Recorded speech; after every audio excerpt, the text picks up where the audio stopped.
왜 읽고 대답을 하지 않았느냐는 문제가 있어요. 공식적인 답은 공적인 문제를 사적으로 얘기할 수 없었다는 얘기인데 이건 약간 실수같이 보여요. 왜냐하면 정말 위험한 건데 그렇다면 그 김건희 여사를 사적인 관계이기 때문에 우리가 공적으로 소통 안 했다고 얘기했는데 만일 한동훈 위원장이 다른 사적인 관계에 있는 겁니다. 예를 들면 뭐 기자들이라든가 이분들하고 공적인 문제를 뭐 선거 때 뭐 공천 문제라든가 아니면 지금 정당 이런 게 나온다면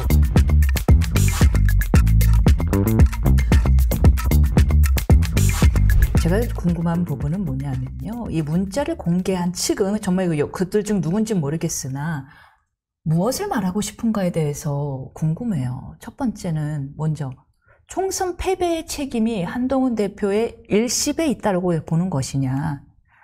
사과의 부재가 한동훈 대표, 그 당시 비대위원장의 일십에 있다고 보는 것이냐. 아니면 그와는 다 인과관계가 없지만 그래도 태도, 나아가서 정무 감각에 문제가 있다고 보는 것이냐. 무엇을 문제 삼기 위해서 어떤 부분에 타격을 주기 위해서 이 문자가 공개됐다고 보시나요? 아니, 그러니까 이게 복잡하니까 우리가 이게 일단 뭐 정치대학이 사실 이런 현안을 다루는 건 아닌데 그래도 좀 이렇게 단순화시킬 필요가 있어요. 그러니까 사실을 확인을 해야 될 필요가 있는데 우리가 다 알다시피 당시 한동훈 위원장과 비대위 측에서는 김건희 여사의 그 디올백 문제와 관련해서 뭔가 그렇게 사과가 필요하다는 입장을 갖고 있었잖아요. 그렇기 때문에 비대위에서 뭐 사과해야 된다는 마리 앙뚜아네트라는 얘기도 했고 그 전에도 아마 모두가 다 알고 있는데 아무도 얘기하지 않고 있는 6글자가 있다라는 거 그 김경률 의원이 얘기를 했어요. 그게 6단어가 뭐냐면 김건희 리스크.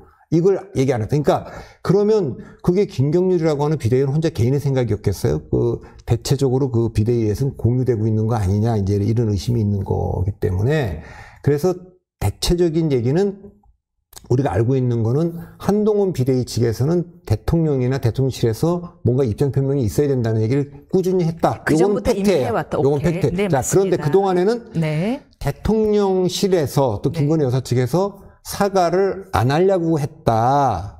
이렇게 알려져 있는 거예요. 왜냐면 2월 9일에 2월 7일인가 그 KBS 대담에 있었잖아요. 거기서도 그냥 유감 정도였어요. 그런 정도였고 그거는 기대했던 것보다 굉장히 수위가 낮은 상태의 유감 표명이었던 거잖아요. 그래서 그때도 이거를 무슨 이유인지 모르지만 사과를 안 했다. 그것이 선거에 영향을 미쳤다 이렇게 됐는데 이제 와서 보면 그게 아니고 당시에 김건희 여사는 사과를 하려고 분명한 입장을 보였고 그것을 한동훈 위원장한테 내가 하겠다 이렇게 5차례에 걸쳐서 보냈다는 거예요. 이게 중요한 겁니다. 자, 그러면 첫 번째 이 문제와 관련해서 한동훈 위원장의 답은 뭐가 엇갈리는 거냐면 김건희 여사 측은 아니죠. 김건희 여사는 지금 이 문제에 관해서는 얘기를 안 하고 있으니까 공개한 측에서는 김건희 여사는 사과를 하려고 했다. 이 문자에 보면 다 알지만 이렇게 얘기를 하는 거고 한동훈 위원장 측은 해석이 다르죠.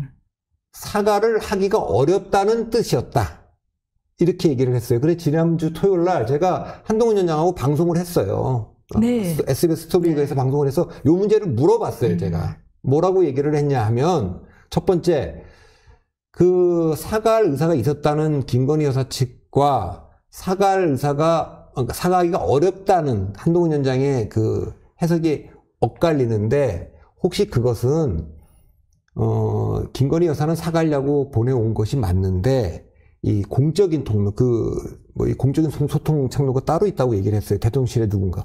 그럼 대통령실의 공적인 거는 그게 어렵다라고 얘기했기 때문에 그 말씀을 하신 건지 이쪽에서는 문자 자체는 사과하겠다는 뜻이 담겨 있었지만 실제로 대통령실에서 전달해오는 그 메시지는 사실상 사과하기 어렵다는 거였기 때문에 그렇게 해석을 한 건지 아니면 요 문자 요 자체를 가지고 요 안에 들어있는 내용이 그 자체가 그렇다는 건지 물어봤어요. 예. 대답을 안 하더라고. 되게 요 문제에 관련해서 선명한 대답을 제가 그날 못 들었어요. 또 하나 어떤 질문을 했냐면 그렇다면은 사실은 종합으로 좀 봐야 되는 거 아닌가요? 그러니까 그 다음에 또 하나 제가 그 쟁점과 관련된 질문을 한동훈 위원장께 직접 드린 게 또 하나 있어요. 지금 이거 읽고 대답을 안 했다는 건데 1심인데 지금 1심에 대해서 뭐라고 얘기를 했냐?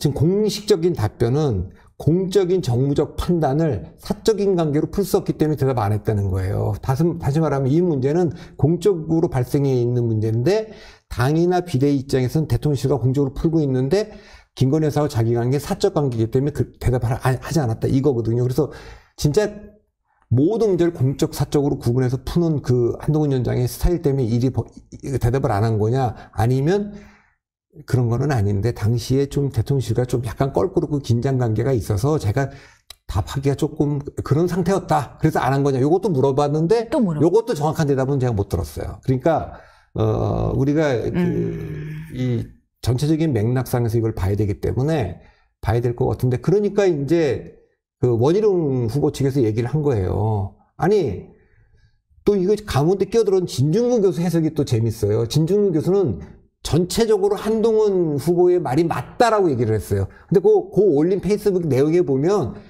김건희 여사는 사과하려고 했다. 이거 진중근 교수 해석은 문자 내용 자체만 보면 사과하려고 했는데 주변에서 사과를 막은 것 같다. 그리고 그 중에 한 사람은 아주 격렬한 표현을 써서 얘기를 했어요. 그게 뭐 이철규 의원으로 짐작은 됩니다만 이름 쓰지는 않았어요. 하면 빌미를 제공한다라는 게 이제 거기서 나온 워딩인가 보죠. 아니, 그러니까 그거는 빌미를 제공한다는 건 그 김건희 여사가 지금 했던 문자들 중에도 있죠. 그러니까 누군가가 한 말을 또 인용한 거 아닌가 해서. 아니, 그건 아니고 김건희 여사가 사과를 하면 그 대선 때도 그 사과를 했는데 그것이 오히려. 지지율에 영향이 안 좋게 떨어진 경험이 있다. 그럼에도 불구하고 하라면 내가 하겠다. 그 사과보다 더한 것도 하겠다. 이렇게 했기 때문에 전체적인 뉘앙스는 이제 그런 거예요. 그러니까 그래서 그러면 이제 원희룡 후보 측에서 뭐라고 얘기를 한 거냐면 이거 뭐 해석을 갖고 이렇게 분분하냐. 둘 중에 보낸 분도 받은 분도 문자 다 있을 테니 다 깔아. 받은 분이 나는 이거 다 읽어보십시오. 이게 지금 사과 못하겠다는 얘기지 사과하겠다는 얘기냐 공개하십시오. 아니면 사과하겠다는 게 맞았는데 지금 그렇게 그때 일십하고 지금 그렇게 얘기한 거면 깨끗하게 사과하고 이거 이제 더 이상 얘기하지 말고 덮자. 이렇게 얘기를 한 거예요. 네. 근데 이 문제에 대해서 더 확산시켰죠, 한동훈이. 네. 이게 뭐 당무 개입이다. 이렇게 하면서 막 이렇게 된 거기 때문에 일단은 요 얘기는 전문을 다 공개하면 간단한 문제고 어저께인가 채널A에서 그 5개 전문을 치른 거는 아니고 전문은 아니에요. 핵심은 뭐다라는 거를 봤는데 그 핵심은 대체적으로 사과하겠다는 뜻으로 박 대표면 그렇게 해석이 되는군요. 그렇게 해석 안 하셨어요? 그냥 박 대표님 의견이 중요하지 뭐 저의 의견이 뭐가 중요하겠습니까? 저야 수강자인데요. 예. 박 대표님 볼 때는 분명히 사과하겠다라는 해석으로는 보인다라는 말씀이시네요. 아니, 그건 우리 전문을 못 봤으니까. 네, 지금까지 공개된 것으로는. 그러니까 전문이라는 거는 보낸 김건희 여사는 갖고 있을 것 같고 또 받은 한동훈 위원장도 갖고 있을 것 같고 그 두 분들이 받은 걸 가지고 또 보낸 걸 가지고 다른 분들한테 보여주거나 전달했는지는 알 수 없어요. 근데 알겠습니다. 이제 김규환 최초 공개한 분은 누군가로부터 받거나 들었으니까 어쨌든 얘기한 걸 거 아니에요? 그렇다면 사과하겠다라는 취지로 읽혀주는 문자 메시지를 보시고 당시 비대위원장이 답변을 하지 않았다라는 것이 결국에는 사과의 부재랑 연결이 됐다라고 보세요? 어떤 사람들이 이렇게 얘기해요. 아니 사과를 원했으면은 그렇게 묻지 말고 그럼 했으면 되잖아요. 2월 7일 날은 왜 그럼 유감 정도로 하고 말았었느냐. 결국은 사과를 원치 않았던 거 아니냐. 사과의 문제가 아닌 것 같아요. 그러니까 그 문제는 우리가 지금 전체를 모르겠는데 그 시기로 돌아가 보면 요 문제만 충돌이 있었던 게 아니거든요. 그러니까 그 공천 관련된 문제들 뭐 등등등등이 있어서 이 후보를 넣냐 마냐. 어쨌든 이 문제에 대한 충돌 문제가 있었고 그 어간에 저는 제가 정확히 모르겠어요. 그러니까 대통령의 전화 문자에 보면 대통령 전화를 기다리고 있다라는 걸로 보면 어느 시점인가에서는 뭔가 안 좋은 일로 두 분 사이에 전화가 끊긴 거예요. 그러니까 전화를 날짜는 잘 모르겠는데 그 문자만 놓고 보면 그전에도 뭐 윤 대통령과 그 한동훈 위원장이 전화를 안 했을 것 같지는 않잖아요. 그러니까 그전에 또 검찰총장 시절부터도 그 김건희 여사하고도 수많은 카톡을 주고받았다고 알려져 있으니까. 한 300여 개의. 그 내용은 뭔지 모르지만. 그리고 뭐 우리가 상식적으로 봐도 윤 대통령하고 법무부 장관이 통화를 안 했을 리는 없고 또 비대위원장 됐을 때도 했을 것 같은데 어느 시점인가는 뭔가 전화가 하여튼 무슨 일로인가 끊겼고 그래서 그 문자에 대통령이 전화를 기다리시고 계신다 이런 얘기도 한 걸로 보면은 그런 게 있어요. 이렇게 뭘로 이렇게 충돌했는지는 잘 알 수가 없고 그 충돌의 최정점이 이관섭 시장과 윤재욱 원내대표하고 한동훈 비대위원장이 만나갖고 근데 그만두라는 얘기냐? 그 그만두라는 얘기를 요청받았다는 것도 확인도 해줬어요. 한동훈 위원장이. 뭐 그게 최정점까지 갖고 1차 윤한 갈등으로 됐고 그래서 뭐 그때 이용 의원이 뭐 그것도 확인하는 글도 올렸잖아요. 단톡방에다가 한동훈 위원장 사퇴 요구했다. 난 깜짝 놀랐어. 이게 무슨 얘기인가. 안 올렸으면 사실 뉴스가 안 됐을 거예요. 그거 무슨 아니 윤석열 대통령이 한동훈 위원장의 사퇴를 요구했다라는 거를 다른 사람도 아니고 찐윤 중에 찐윤인 이용이 국회의원 단톡방에 올렸다 그러니 근데 그날 요란했잖아요. 그러다가 이제 뭐 그 서천에 화재 현장 내려가고 뭐 카노사의 구역이다 뭐 그런 거 있었는데 그때쯤 이 문자들이 주고받은 거예요. 그러니까 그 내용과 관련돼서 지금 여러 가지가 지금 혼돈스러운 거예요. 그러니까 가장 혼돈스러운 건 사과를 하겠다는 문자인지 사과를 못 하겠다는 문자인지 요거는 그 내용만 보면 우리도 판단할 수 있잖아요. 그렇죠. 대체적으로 어떤 내용인지. 두 번째, 왜 읽고 대답을 하지 않았느냐는 문제가 있어요. 요거는 저는 뭐 그분 답은 공식적인 답은 공적인 문제를 사적으로 얘기할 수 없었다는 얘기인데 이건 약간 실수같이 보여요. 왜냐하면 그 세 분 간의 실수다. 관계가 공사를 그렇게 딱 구분할 정도의 관계인가요? 왜 이게 지금 한동훈 위원장의 실수라고 보냐면 이 얘기는 약간 곁다리 얘기인데 조금 얘기를 하면 이번 전당대회는 제가 보기에는 그냥 한동훈이 아니냐의 문제지 다른 사람이 잘한다고 이길 수 있는 게 아니에요. 그 얘기는 뭐냐면 한동훈 위원장이 실수하느냐 안 하느냐의 문제라고. 저는 결정적으로 두 번의 실수가 있었다고 봐요. 저는 두 번의. 예. 처음에 최상병 특검을 들고 나왔는데 그때까지는 뭐 그냥 뭐 있을 수 있었다고 보는데 누구로부터 시작된 얘기인지는 모르지만 대통령에 대한 배신 아니냐 이렇게 됐어요.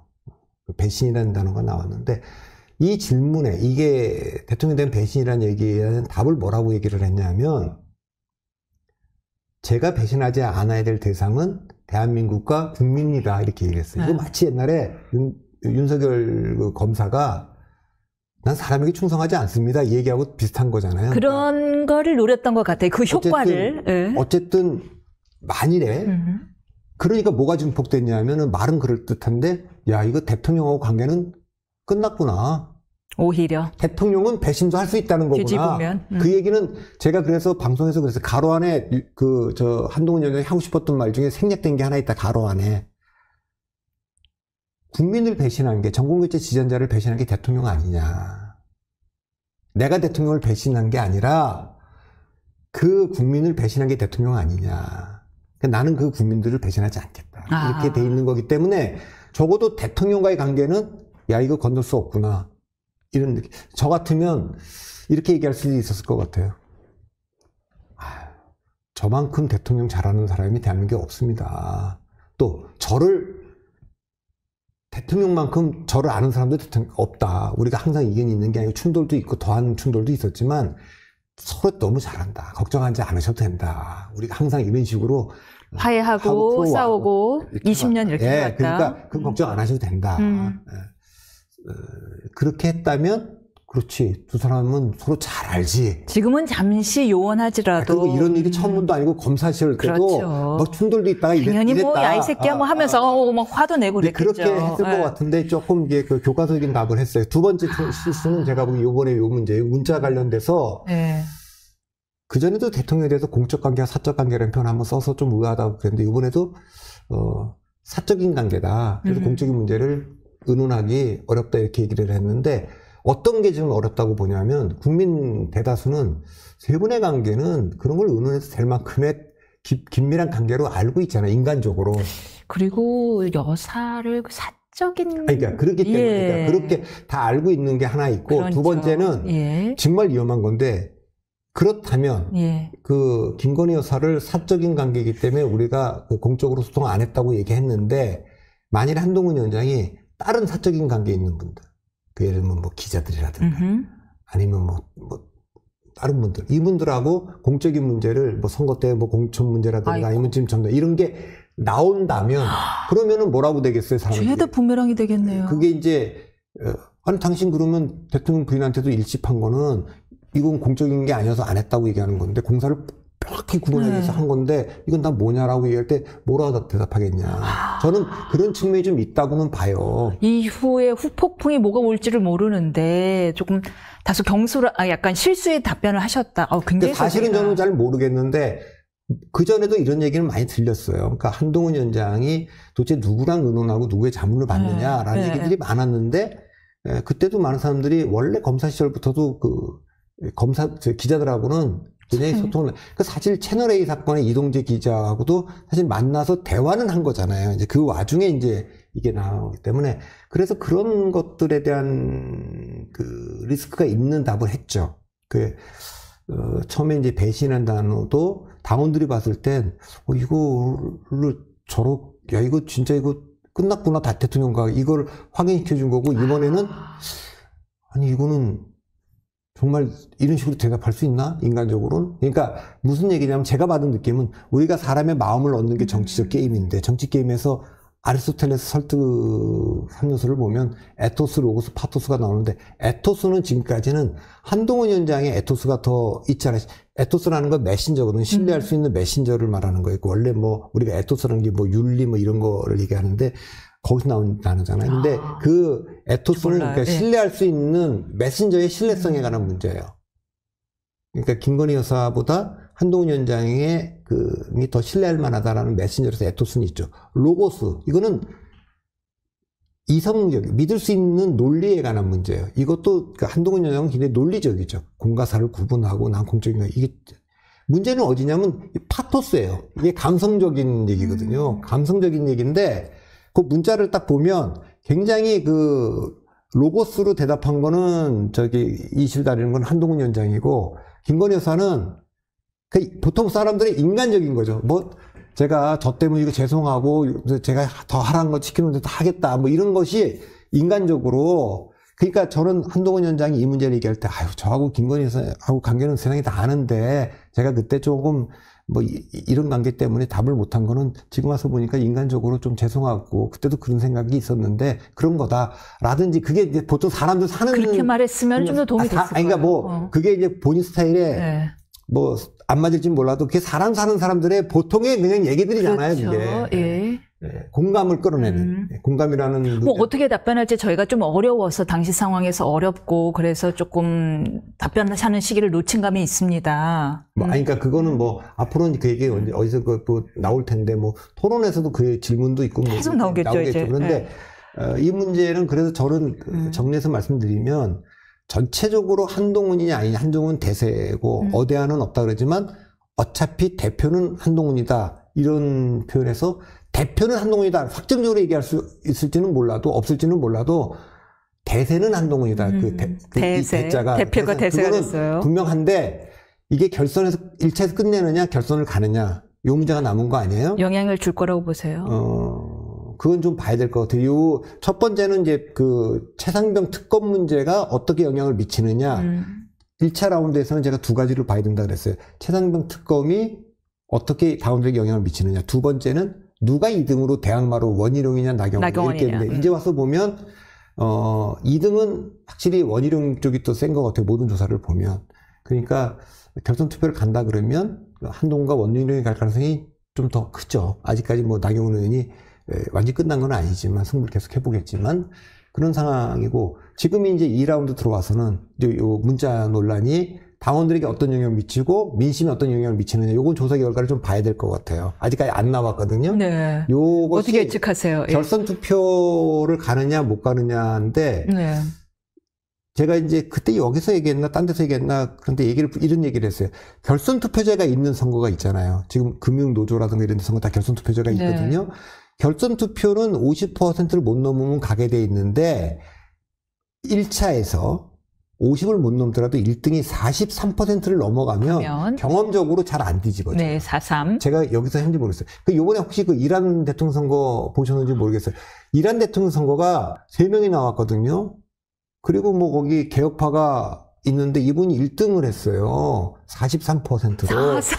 그리고 2등이 보수파인데 38%였고 네. 실제로 1등할 거라고 봤던 분들이 그 3등을 했어요. 그러면 이제 두 표가 합쳐지면 뒤집을 수 있는 정도의 그 2등, 3등은 보수파였거든요. 근데 54%로 1등이 했어요. 그냥 1등이 끝냈다고요.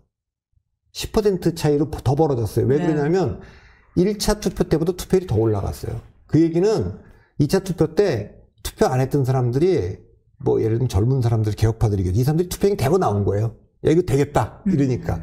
그러니까 이것도 제가 보기에는 1차에서 끝낼 수 있냐 없냐가 지금 1차 관건이고 뭐 결선을 가더라도 43을 넘느냐 아니면 한 40 정도에 머물러서 야 이거는 뒤집을 수 있다 이렇게 될 건지 그거는 이번 주에 뭐 조사들이 좀 나올 것 같은데 그 조사를 봐야 될 것 같아요. 봐야지. 예측은 안 하실 거예요? 안 해주실 거예요? 아니 결선? 저는 이제 오늘 못하겠어요. 저기 뭐지 오늘 박지원 의원이 한 라디오 쇼에 나와서는 어차피 3명을 대항마로 내세운 것 자체가 절대 무조건 결선 가서 한동훈을 끌어내린다가 목적인데 이번 사건으로 아마 아주 확신을 갖고 말씀하시더라고요. 원희룡 전 의원이 대표가 될 것이다. 그분은 그렇게 여러 번 얘기했어요. 나경원 대표다 이런 얘기도 했고 그 얘기에서 별로 맞는 적이 없는 분이기 때문에 그 얘기는 얘기할 게 없고